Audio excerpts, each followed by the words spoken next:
সমস্যা বাচ্চা হাসপাতালে হয়েছিল সিজারে, ওর 3 মাস পর বাচ্চা খিঁচুনি দেখা দিচ্ছে। আচ্ছা, এরপর থেকে বাচ্চা চিকিৎসা করতেছি, বাচ্চা কোনো বেশ কমাই নাই।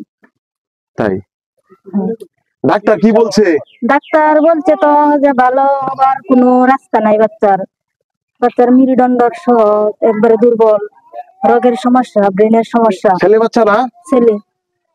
তাই না? আরে তাহলে বর্তমান বয়স কত হইলো? 5 বছর। তাই খাই কি সে? এই যে গায়ের দুধ, এই যে কলামালা, এটা নাই টাকা হয়। এমনি তার পছন্দের খাবার কি? সে কি পছন্দ করে? পছন্দ তো আমরা দুধই খাওয়াই, গাই আর অন্য কিছু খাইতে পারে না। তাই শক্ত মুক্ত জিনিস খাইতে পারে না। দুধ কি তারে কন্টিনিউ খাওয়াইতে পারেন না সমস্যা হয় টাকার জন্য? সমস্যা তো ওই কিন্না মিন্না খাওয়ানি লাগে বাচ্চারা। দুধ কি আর কথা বলবেন, মানে কোনো কিছু দায়িত্ব রাখেন না, না, ঠিক আছে? কিছু না। এমনি বাচ্চার যে খরচটা আছে, বাচ্চার যে খরচটা, ওষুধ লাগে প্রতি সপ্তাহ এরকম 1000-1500 টাকার মতন, বড়ি লাগে, তার খাওয়ানোর লাগে অনেক খরচ যায়। দুধ, কলা। তারে কি ওষুধ খাওয়ান এখনো? ওষুধ খাওয়া নিতেছে। ডাক্তার বলছে যে কোনো কাজ করবে না। খেছে শিক্ষের পরে। তাই প্রতি মাসে 1500 টাকার ওষুধ লাগে। আর এমনি দুধ কতটুক লাগে মাসে? দুধ মানে রেগুলার হাফ কেজি। তাই 15 কেজি। এখন তারে পালতে আপনাদের কি সমস্যা হয়, কি সহযোগিতা প্রয়োজন বলেন আপনি সোজা কথা। পালতে মনে করেন যে আমরা বর্তমানে কিছুই না, এই যে যাই কামাই করে সব বাচ্চার পিছিয়ে পালাই দিই, কোনো আমরা আইন নীতি নাই। তার আব্বা কি করে? মানে বাকি যাতে গৃহস্থী করে, কৃষি কাজ করে আর কি। আপনার আরো ছেলে মেয়ে আছে? একটা মেয়ে আছে। তার বয়স কত? এই যে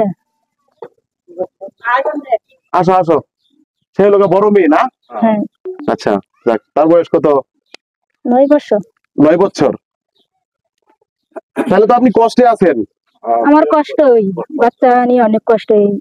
কারণ আপনার খাওয়া বড় ফ্যাক্ট না, এই বাচ্চা কোনো সমস্যা না, সে তো হাঁটতে পারে, কথা বলতে পারে, চলতে পারে, কিন্তু এই বাচ্চা তো আপনার কথা বলতে পারে না, হাঁটতে পারে না, চলতে পারে না, সারাক্ষণ কুলা রাহুল লাগে, কোথায় থেকে কাম কাজ করুন লাগে।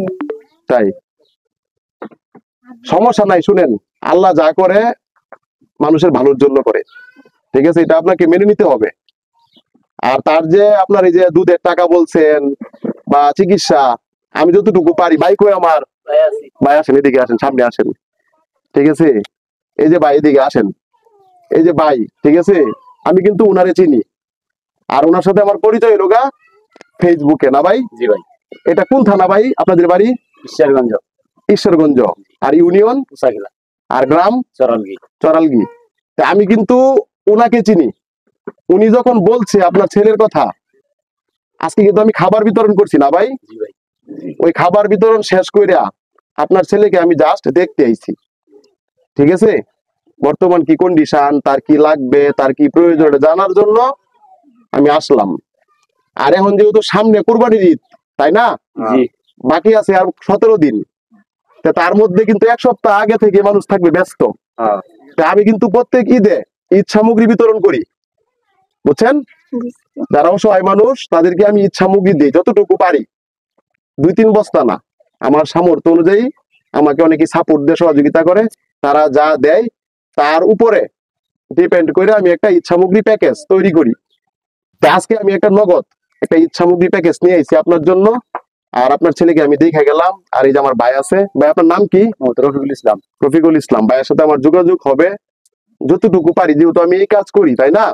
কারণ আমি তো ফ্রিতে টাকা দিই মানুষকে, টাকা দেই, কাপড় দেই, খাবার দেই, ঘর দিই, তাই না? ভাই তো সব দেখে।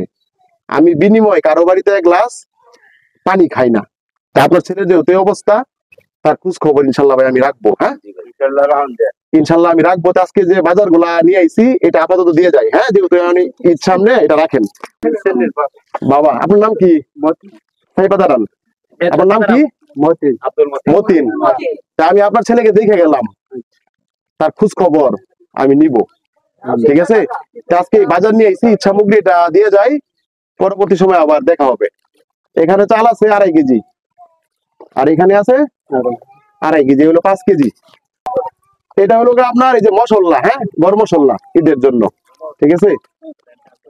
আর এটা লোকা মরিচের গুঁড়া, এটা সজের গুঁড়া, এটা হলুদের গুঁড়া। এখানে আছে পুলায়ের চাল, এখানে আছে চিনি, এটা ডাল, এখানে আছে রসুন।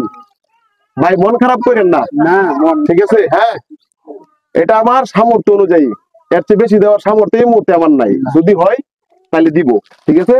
এখানে আছে আদা, এখানে আছে পেঁয়াজ, এটা লবণ, এটা নুডলস।